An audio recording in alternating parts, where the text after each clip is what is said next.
Governor പദവി ഒരു ഭരണഘടനാ പദവിയാണ്. അവിടെ രാഷ്ട്രീയക്കാർ ഇതിനു മുമ്പും വന്നിട്ടുണ്ട്, ഗവർണറായി വന്നിട്ടുണ്ട്. രാഷ്ട്രീയക്കാർ ഗവർണർമാരായി വരുമ്പോൾ ആ പദവിക്ക് അനുസരിച്ച് അവർ ഉയർന്ന് പ്രവർത്തിക്കാറുണ്ട്. ആ പദവിയുടെ മാന്യതയും പവിത്രതയും കാത്ത് സൂക്ഷിക്കാറുണ്ട്. എന്നാൽ ആരിഫ് മുഹമ്മദ് ഖാൻ അത് ചെയ്യുന്നുണ്ടോ എന്ന ചോദ്യമാണ് ഇപ്പോൾ ഉയർന്നു വരുന്നത്. ആരിഫ് മുഹമ്മദ് ഖാൻ ഗവർണറാണ്. അദ്ദേഹം ഈ പദവിക്ക് ചേരുന്ന നിലയിൽ പ്രവർത്തിക്കുന്നുണ്ടോ എന്ന ചോദ്യമാണ് ഉയരുന്നത്. എന്തുകൊണ്ടാണ് അങ്ങനെ ചോദിക്കുന്നത്? നിയമവിരുദ്ധമായ കാര്യങ്ങളാണ് അദ്ദേഹം പലപ്പോഴും ചെയ്യുന്നത് എന്ന് പറയുന്നത് മറ്റാരുമല്ല, കോടതി തന്നെയാണ്. കഴിഞ്ഞ ദിവസമാണ് ഫിഷറീസ് സർവകലാശാല വൈസ് ചാൻസലറെ നിയമിക്കാനുള്ള തീരുമാനം, സെർച്ച് കമ്മിറ്റി രൂപീകരിച്ച തീരുമാനം ഹൈക്കോടതി സ്റ്റേ ചെയ്തത്. ഇന്നിതാ മറ്റ് 3 സർവകലാശാലകളിലെ വൈസ് ചാൻസലർമാരെ നിയമിക്കാനുള്ള തീരുമാനവും അതിന് നീക്കവും സെർച്ച് കമ്മിറ്റി രൂപീകരിച്ച തീരുമാനവും ഹൈക്കോടതി സ്റ്റേ ചെയ്തിരിക്കുന്നു. കേരള സർവകലാശാല, മഹാത്മാഗാന്ധി സർവകലാശാല, മലയാളം സർവകലാശാല, ഈ 3 സർവകലാശാലകളിലും വൈസ് ചാൻസലറെ നിയമിക്കാനുള്ള നീക്കം നടത്തിയിരുന്നു. സെർച്ച് കമ്മിറ്റി രൂപീകരിച്ചിരുന്നു. ഗവർണർ ആരിഫ് മുഹമ്മദ് ഖാൻ ചാൻസലർ എന്ന നിലയിൽ ആ തീരുമാനം ഹൈക്കോടതി സ്റ്റേ ചെയ്തു.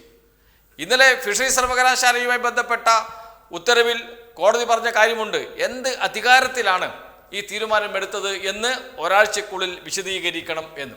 ആ വിശദീകരണം കോടതിക്ക് മുമ്പാകെ കിട്ടണം. അപ്പോൾ മാത്രമേ തീരുമാനം എന്താണ് കോടതിയുടെ തീരുമാനം എന്ന് അറിയിക്കുകയുള്ളൂ. 1 മാസത്തേക്കാണ് സ്റ്റേ ചെയ്തിരിക്കുന്നത്.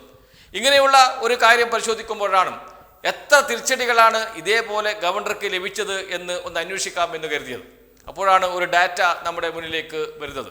അതിലൊന്ന് 2022 ഡിസംബർ 22 കേരള സർവകലാശാല VC-യെ തെരഞ്ഞെടുക്കാനുള്ള സെർച്ച് കമ്മിറ്റിയിലേക്ക് സെനറ്റ് പ്രതിനിധിയെ 1 മാസത്തിനകം നാമനിർദ്ദേശം ചെയ്യണമെന്ന സിംഗിൾ ബെഞ്ച് ഉത്തരവ് സ്റ്റേ ചെയ്തു. സിംഗിൾ ബെഞ്ച് ഉത്തരവ് റദ്ദാക്കണമെന്ന് ആവശ്യപ്പെട്ട് സെനറ്റ് അംഗങ്ങൾ നൽകിയ അപ്പീലിലായിരുന്നു വിധി. ഡിവിഷൻ ബെഞ്ചിൻ്റെതാണ് വിധി. നവംബർ 7 കേരളത്തിലെ 11 സർവകലാശാല വൈസ് ചാൻസലർമാരെ പുറത്താക്കാനുള്ള ഗവർണറുടെ നീക്കം തടഞ്ഞ് ഹൈക്കോടതി ഇടക്കാല ഉത്തരവ്. സാങ്കേതിക സർവകലാശാലയ്ക്ക് മാത്രം ബാധകമായ സുപ്രീം കോടതി വിധിയുടെ അടിസ്ഥാനത്തിൽ മറ്റു VC-മാരും രാജിവെക്കണമെന്നായിരുന്നു ഗവർണറുടെ നിലപാട്. VC-മാർക്കെതിരെ ഉടനടി നടപടി വേണ്ടെന്നും ഹൈക്കോടതി പറയും വരെ അന്തിമ തീരുമാനം എടുക്കരുതെന്നും നിർദ്ദേശിച്ചു. 2023 മാർച്ച് 24 കേരള സർവകലാശാല സെനറ്റ് അംഗങ്ങളെ പുറത്താക്കിയ ചാൻസലർ കൂടിയായ ഗവർണറുടെ നടപടി ഹൈക്കോടതി റദ്ദാക്കി.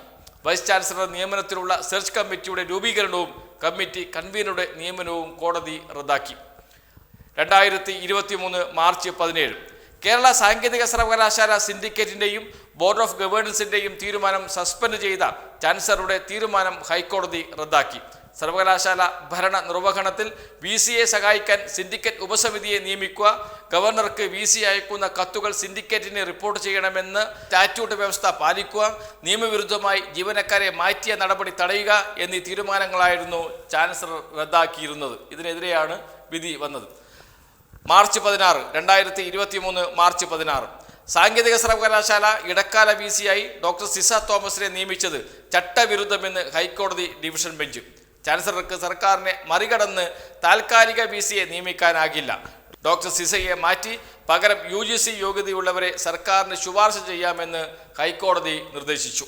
2024 മെയ് 21 കേരള സർവകലാശാല സെനറ്റിലേക്ക് വിദ്യാർത്ഥി പ്രതിനിധികളായി 4 ABVP പ്രവർത്തകരെ നോമിനേറ്റ് ചെയ്ത ഗവർണറുടെ നടപടിക്ക് ഹൈക്കോടതി സ്റ്റേ ചെയ്തു. 6 ആഴ്ചക്കുള്ളിൽ പുതിയ പട്ടിക സമർപ്പിക്കാൻ നിർദ്ദേശിച്ചു. ഇതുപ്രകാരം നാമനിർദ്ദേശം ചെയ്ത 4 വിദ്യാർത്ഥി പ്രതിനിധികളുടെ യോഗ്യത സംബന്ധിച്ചുള്ള ഹർജി കോടതിയുടെ പരിഗണനയിലാണ്. എന്താണ് ഇവരുടെ യോഗ്യതയെന്ന് അറിയിക്കാൻ കോടതി ഗവർണറോട് നിർദ്ദേശിച്ചിട്ടുണ്ട്. ഇതാണ് ഏറ്റവും ഒടുവിൽ നടന്ന സംഭവം. എന്ന് വെച്ചാൽ കാലിക്കറ്റ് സർവകലാശാലയിലേക്ക് 4 ABVP പ്രവർത്തകരെ BJP ഓഫീസിൽ നിന്ന് കിട്ടിയ ലിസ്റ്റ് പ്രകാരം നിയമിക്കുന്നു. ഒരു യോഗ്യതയും നോക്കിയില്ല. യോഗ്യരായവരുടെ പട്ടിക, സിൻഡിക്കേറ്റ് തയ്യാറാക്കിയ പട്ടിക ഗവർണർക്ക് നൽകിയിരുന്നു, ചാൻസലർക്ക് നൽകിയിരുന്നു. അത് മാറ്റിവെച്ചാണ് BJP ഓഫീസിൽ നിന്ന് കിട്ടിയ പേര് അതേപോലെ സെനറ്റിലേക്ക് നോമിനേറ്റ് ചെയ്തത്. കോടതി റദ്ദാക്കി. കാരണം യോഗ്യതയുള്ളവരുടെ പട്ടിക അവിടെ കിടക്കുമ്പോഴാണ് ഇല്ലാത്തവരെ നിയമിച്ചത്. സ്വാഭാവികമായും ഹൈക്കോടതി പ്രശ്നത്തിൽ ഇടപെടുകയും റദ്ദാക്കുകയും ചെയ്തു. വീണ്ടും നിയമിച്ചു, വീണ്ടും നോമിനേറ്റ് ചെയ്തു. ചാൻസലർ എന്ന നിലയിൽ ഗവർണർ സെനറ്റിലേക്ക്, അതും യോഗ്യതയില്ലാത്തവരാണ്, അതും ABVP പ്രവർത്തകരാണ്. സെനറ്റിലേക്ക് നോമിനേറ്റ് ചെയ്യുക. എവിടെ നിന്നാണ് ഇദ്ദേഹത്തിന് ഈ പേരുകൾ കിട്ടുന്നത് എന്ന് നേരത്തെ ഒരു മാധ്യമ പ്രവർത്തകൻ ഗവർണറോട് ചോദിച്ചിരുന്നു. അപ്പോൾ പറഞ്ഞത് എനിക്ക് പല സോഴ്സുകളുമുണ്ട് എന്നാണ്. ആ സോഴ്സുകളിൽ ഒന്ന് BJP ഓഫീസാണ് എന്ന് എല്ലാവർക്കും അറിയാം. അവിടെയാണ് വീണ്ടും ഹൈക്കോടതി ഇടപെട്ടത്. ഇവരുടെ യോഗ്യത എന്താണ് എന്ന് കൃത്യമായി അറിയിക്കണമെന്നാവശ്യപ്പെട്ട് ഗവർണർക്ക് രാജ്ഭവന് നിർദ്ദേശം നൽകിയിരിക്കുന്നത് ഹൈക്കോടതി. എന്ന് വെച്ചാൽ 6 തവണ ഇതിനു മുമ്പ് ഗവർണറുടെ ചാൻസലറുടെ തീരുമാനം, സർവകലാശാലകളെ സംബന്ധിച്ചുള്ള തീരുമാനം റദ്ദാക്കുകയോ സ്റ്റേ ചെയ്യുകയോ അതിൽ ഹൈക്കോടതി ഇടപെടുകയോ ചെയ്തിട്ടുണ്ട്. ഭരണഘടനാ സ്ഥാപനമാണ് രാജ്ഭവൻ്റേത്, ഗവർണറുടേത്. അദ്ദേഹം നിയമത്തിനനുസരിച്ച് മാത്രമേ പ്രവർത്തിക്കാൻ പാടുള്ളൂ. അങ്ങനെയുള്ള ഒരാളാണ് ഇങ്ങനെ നിയമവിരുദ്ധമായ കാര്യങ്ങൾ ചെയ്യുന്നത്. അതുകൊണ്ടാണ് ഹൈക്കോടതിക്ക് ഇടപെടേണ്ടി വരുന്നത് എന്നോർക്കണം. അതാണ് ഇവിടെ സംഭവിക്കുന്നത്. അത് 6 തവണ ഇതിനു മുമ്പ്. അതിനുശേഷം കഴിഞ്ഞ ദിവസം 1 ഫിഷറീസ് സർവകലാശാലയിലെ വൈസ് ചാൻസലർ നിയമനവുമായി ബന്ധപ്പെട്ടുള്ള നടപടികൾ സ്റ്റേ ചെയ്തു. അതിനുശേഷം 3 സർവകലാശാലകളിലെ വൈസ് ചാൻസലർമാരെ നിയമിക്കാനുള്ള സെർച്ച് കമ്മിറ്റി നടപടികൾ ഹൈക്കോടതി സ്റ്റേ ചെയ്തു. അത് വന്നിരിക്കുന്ന ഉത്തരവ് ഇന്നാണ് വന്നിരിക്കുന്നത്. എന്ന് വെച്ചാൽ 6 2 8 നടപടികളാണ്. സർവകലാശാല സംബന്ധിച്ച് ചാൻസലർ എന്ന നിലയിൽ ഗവർണർ കൈക്കൊണ്ട 8 തീരുമാനങ്ങളിലാണ് ഇടപെടേണ്ടി വന്നത് ഹൈക്കോടതിക്ക്. എന്ന് വെച്ചാൽ നിയമവിരുദ്ധ പ്രവർത്തനങ്ങൾ നടത്തുന്ന കേന്ദ്രമായി രാജ്ഭവൻ മാറുകയാണോ എന്ന ചോദ്യം ചോദിക്കേണ്ട സമയമായിരിക്കുന്നു എന്നർത്ഥം. അതുകൊണ്ട് തന്നെയല്ലേ കോടതി ഇടപെടേണ്ടി വരുന്നത്. നിയമവിരുദ്ധ പ്രവർത്തനമായത് കൊണ്ടല്ലേ ഇടപെടേണ്ടി വരുന്നത്. അതുകൊണ്ടല്ലേ സ്റ്റേ ചെയ്യേണ്ടി വരുന്നത്. അതുകൊണ്ടല്ലേ കോടതിക്ക് അതിൽ ഇടപെടേണ്ടി വരുന്നത്. ഈ ചോദ്യം ഇനി എപ്പോൾ ചോദിക്കും? അദ്ദേഹത്തിന് ഒക്ടോബർ മാസം വരെ കാലാവധിയുള്ളൂ. അതിനുശേഷം അദ്ദേഹത്തിന് തുടരുമോ ഇല്ലയോ എന്ന കാര്യത്തിലൊക്കെ സംശയമുണ്ട്. തുടരുമെന്ന വാർത്തകളൊക്കെ വരുന്നുണ്ട്. കേരളത്തിലെ മുഖ്യധാരാ മാധ്യമങ്ങളൊക്കെ തുടരുമെന്ന വാർത്തകൾ നൽകിക്കൊണ്ടിരിക്കുകയാണ്. ഈ സമയത്ത് കേരളത്തിലെ രാഷ്ട്രീയ പാർട്ടികളുടെ നിലപാട് എന്താണ് എന്ന ചോദ്യം വരുന്നുണ്ട്. നമ്മുടെ UDF എന്ത് നിലപാടാണ് സ്വീകരിക്കുന്നത്?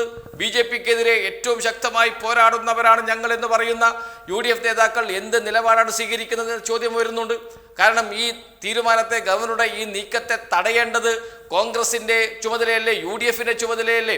UDFൽ മുസ്ലിം ലീഗ് എന്ന രാഷ്ട്രീയ പാർട്ടിയും കൂടിയുണ്ടല്ലോ BJPക്കെതിരെ യുദ്ധം നടത്തുന്നു എന്ന് പറയുന്നവർ. എന്നാൽ ഈ കാര്യത്തിൽ, ഗവർണറുടെ കാര്യത്തിൽ ഇവർ ഒരേപോലെയാണ്. നോമിനേറ്റ് ചെയ്യുമ്പോൾ ഇപ്പോൾ 7 8 സർവകലാശാലയിലെ വൈസ് ചാൻസലർമാരെ നിയമിക്കുമ്പോൾ 1 2 പേർ കോൺഗ്രസ്സുകാർക്ക് കിട്ടും, 1 2 പേരെ മുസ്ലിം ലീഗുകാർക്ക് കിട്ടും.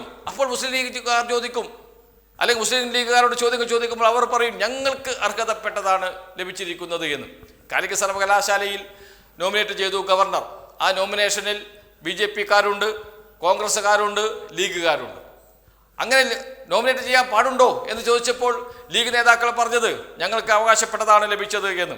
അവർക്ക് അവകാശപ്പെട്ടത് ലഭിച്ചു, കോൺഗ്രസിന് അവകാശപ്പെട്ടത് ലഭിച്ചു, ബാക്കിയുള്ളത് BJP എടുത്തു.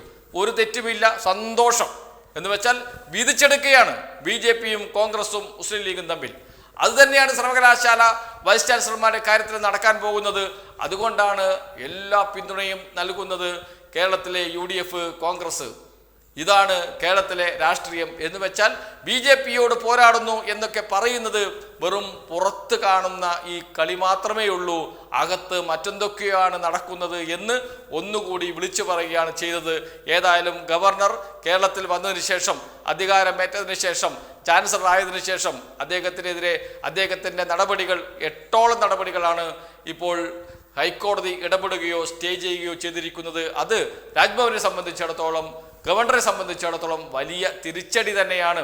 ആ സ്ഥാനത്ത് അദ്ദേഹം തുടരണമോ എന്ന് അദ്ദേഹം സ്വയം ചോദിക്കേണ്ട, ഗവർണർ ആരിഫ് മുഹമ്മദ് ഖാൻ സ്വയം ചോദിക്കേണ്ട സമയം കൂടിയാണ് ഇത്.